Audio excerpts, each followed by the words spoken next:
Well, no, well, first of all, as you know, it passed 59-0 in the Senate and 112-1 in the House. And it made sure that we had a longer school day, a full school day and a full school year, because Chicago, up to this point, was recognized in its education area for having the shortest day and the shortest year. Just by the way, I was telling my staff today, you know, Estonia, read an article. You know what they're doing? They're now instituting computer code writing for first grade. England's now thinking of copying it. We're arguing over a longer school day. I'm just trying to get the kids of the state of Chicago to the starting line where all the other kids around the country are. We're not, and so that's number one. Number two, I believe this is avoidable because this is a strike of choice. This is a strike of choice. It's not necessary. My team is also fully available immediately. Tonight, don't have to wait for tomorrow to start to pick up where we left off. Also, I would say this, Dave and the team made clear to everybody that you could postpone the strike, and since we're so close, just finish. That was not accepted. Did you have a question? And then I'll come back. Did you have something? Okay, go ahead.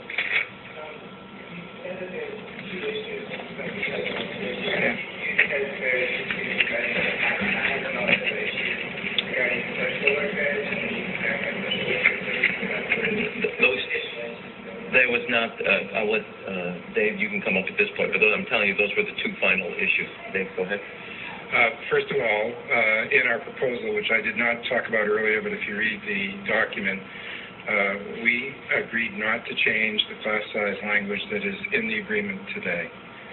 And in fact, in that agreement, there is a committee that looks at when there are class size issues that are allowed to make recommendations for change, and there is a pot of money for them to actually help that adjustment. And we actually offered an increase in that pot of money so that class sizes could, in fact, be maintained at appropriate levels. So I want to be clear. A, class sizes are clear as we have them today. There's no change to that. And as Dave just made note, the resources are available to address that gap. Unfortunately, you run into a situation. Class size isn't the issue. Two remaining issues deal with whether the local principal in the school should be held accountable for producing the education results we need, and whether, in fact, we have a system in place to ensure that we have the best teachers in the class. We haven't changed that. Now, it's mandated by state law. We haven't dealt with that issue in over 40 years. It's time, given where we are, to raise it. Every other city in the country is doing it. Chicago also needs to do it. Yeah. One thing that Karen Lewis said was too much of the evaluation is still based on standardized tests. You guys want to go into this? Yeah. One of the things you brought up. Yeah, go ahead. First of all, the eval has multiple parts. The part for the qualitative evaluation is being called a masterpiece. It was done collaboratively with the CTU, and that's about 60% of the evaluation. The rest, is exams created by teachers within the system. And the last piece is a phasing process of multiple years to get to the highest, would be 40% over 5 years. So this was done in collaboration with the CTU, 90 hours of negotiation going back to this current school year. So throughout the process, they've been at the table developing the process with us, and it's being called a masterpiece.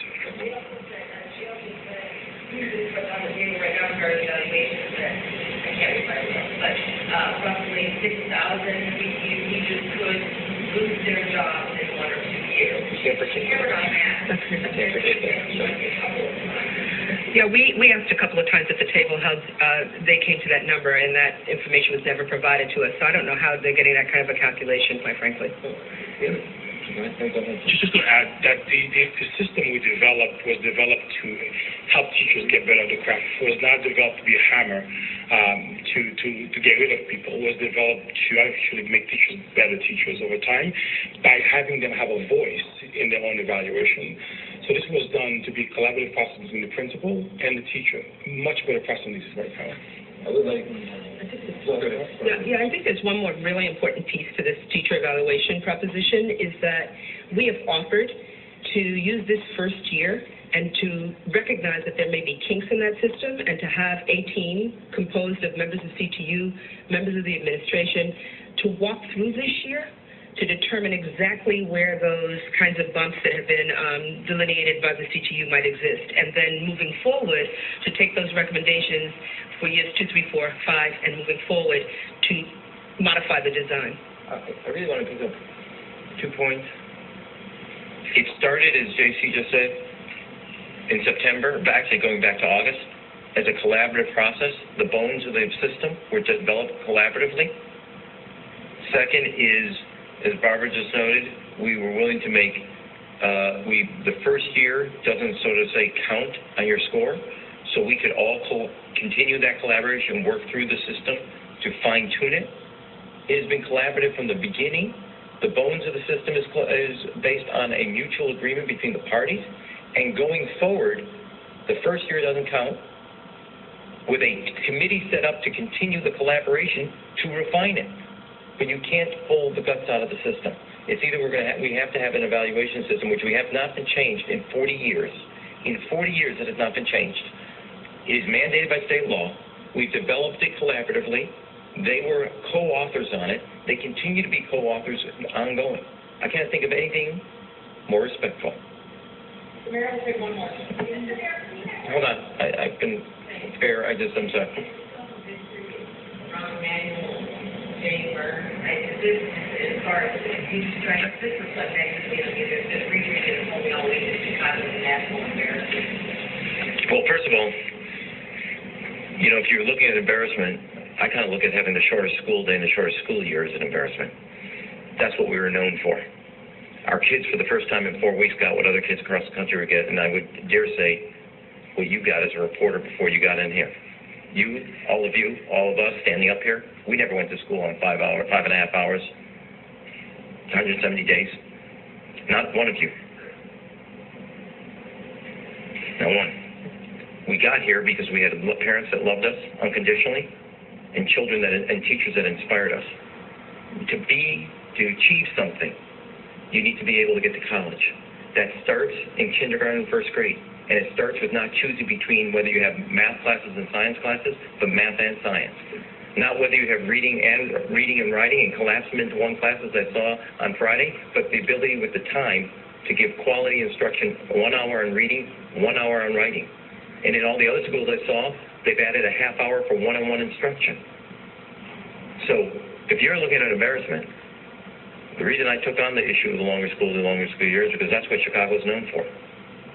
That's one. We're no longer going to be known for that. Number two, this is not a strike I wanted, and I told you from the get-go it was a strike of choice, that it's totally unnecessary. Given that it's down to 2 issues, postpone it. We're down to 2 issues. Finish it.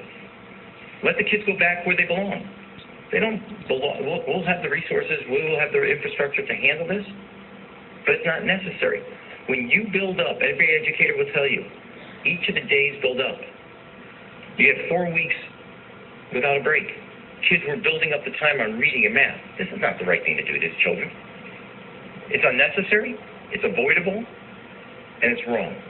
Now, my team, before we came in here, I've instructed them, are available tonight to pick up where we left off. Okay? And the team will be here to, obviously, others as it relates to both parks, libraries, schools, churches, nonprofit, after-school program, are fully on all the integrated services we've put together through OEMC, police department, led by my office as well as by the school system, will be there to make sure our kids are in a safe place. The city will see its way through this.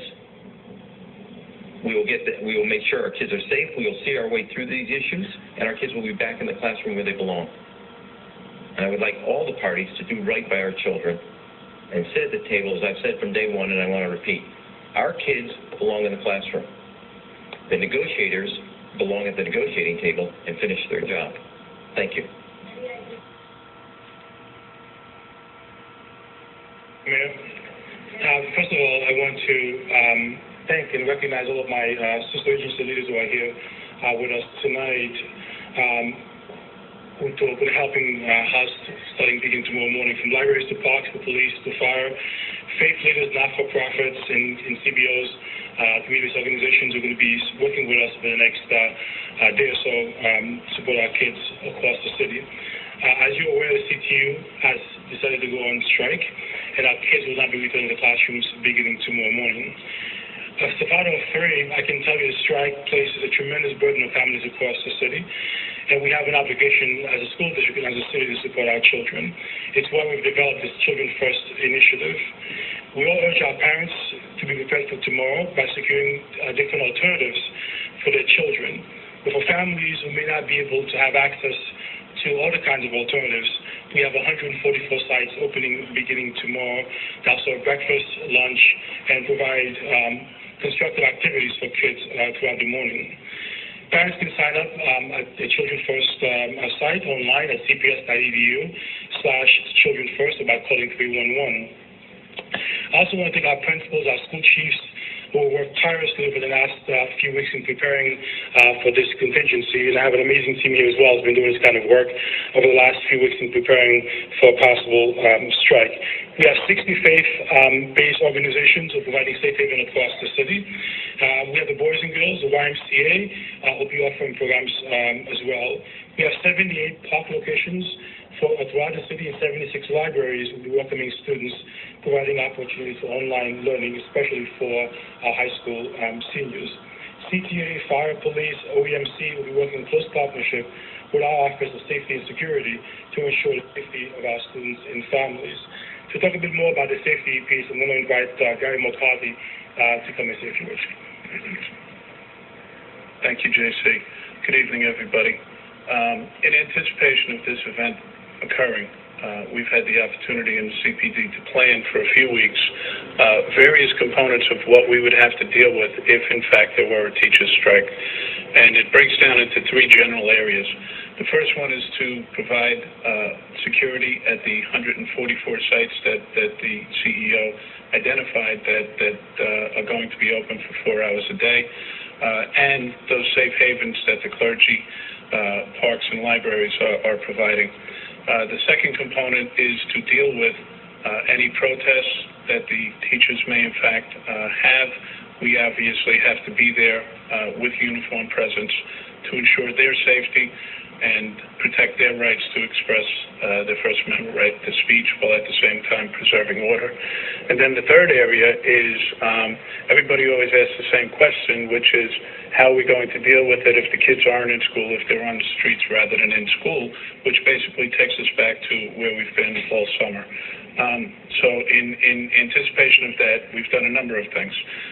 The first thing is the fact that we're emptying out our offices. We're taking officers who are on administrative duties. We're shutting down administrative duties. We're putting those officers on the street to deal with potential protests at various locations throughout the city. The second thing is we're deploying officers to each one of the locations, the 144 locations that have been identified as grade school and high schools, where children are going to have the opportunity to be there for 4 hours a day. And then the last major component of our plan has to do with extending the hours of our tactical units, putting them in uniform and having them on the street very early in the morning to very late in the evening to ensure that we provide enough deployment throughout the city where children may not be in school and might be on the streets. So those are the three major components of what we're doing.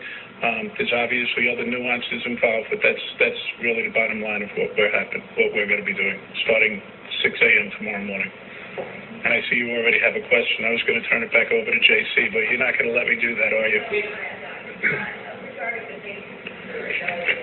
Regarding safety, all summer long, it's something that's prepared for the summer. And you did just address some of what is being done, but I guess I'm more interested in your concern, because parents, for instance, they make summer contingency plans for their kids, but now there might be a lot of parents juggling, even some high school age kids. Oh my gosh, my 14-year-old is going to stay home alone, I have to go to work. So are there actually concerns in your mind that there might be some additional flare-ups, and you feel that you're ready to handle them around? Well, I'm not going to say that there's I think you said extra flare-ups. No, I'm not concerned for that. I understand your question, I think. I'm not concerned about that. We've been making progress in this area all year. If we were to go back to March, from April 1st to present, we've turned the tide on what's happening. We're coming out of, knock on wood, we got to finish this weekend, one of the lowest violence weekends that we've had in this entire year. We're making progress on those fronts. The fact is we had 4 consecutive months of shooting reductions, very average month of August as far as violence is concerned. So our plans are actually in place. The components that we put in place are in fact working. I have those concerns every single day. You know, one of our officers was shot by a 15-year-old last week. That officer, or 2 weeks ago, and that officer has now undergone at least 6 surgeries since then. And, you know, my question is, how is a 15-year-old on the street at 11 o'clock at night with a firearm? So that concern always exists, but I can't criticize parenting. What I have to do is deal with the hand that we have, and the fact is our officers are out there doing the job every single day. I don't really share those concerns. We worry about these things all the time, but I don't see a big change in what's happening. We think these 144 sites are very long. So it's 144